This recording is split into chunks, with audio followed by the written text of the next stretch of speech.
બોડેલી અને રંગપુરના દારૂના ગુનામાં 1 વર્ષથી વધુ સમયથી નાસ્તા ફરતા આરોપીને એલસીબીએ ઝડપી પાડ્યો.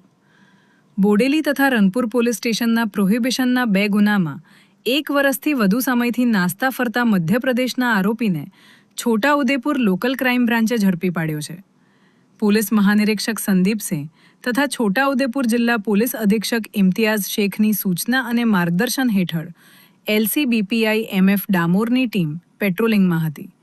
દરમિયાન મળેલી બાતમીના આધારે છોટાઉદેપુરની ડોન બોસ્કો સ્કૂલ નજીકથી આરોપી રાકેશભાઈ રતનસિંહ ઉર્ફે રતુડિયાભાઈ તોમર ચૌહાણ, ઉંમર વર્ષ 28, રહેવાસી મોટી વડોઈ, તાલુકો કઠીવાડા, જિલ્લો અલીરાજપુર, મધ્યપ્રદેશને ઝડપી પાડવામાં આવ્યો હતો.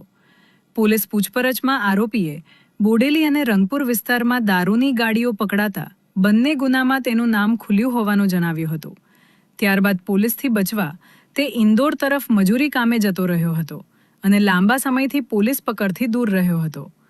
આરોપી વિરુદ્ધ બોડેલી પોલીસ સ્ટેશનમાં પ્રોહિબિશનનો 1 કેસ અને રંગપુર પોલીસ સ્ટેશનમાં પ્રોહિબિશન તથા બીએનએસની કલમો હેઠળ 1 કેસ નોંધાયેલો છે.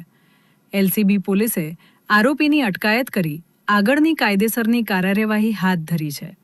રિપોર્ટર શકીલ બલોચ દ્વારા, છોટાઉદેપુર.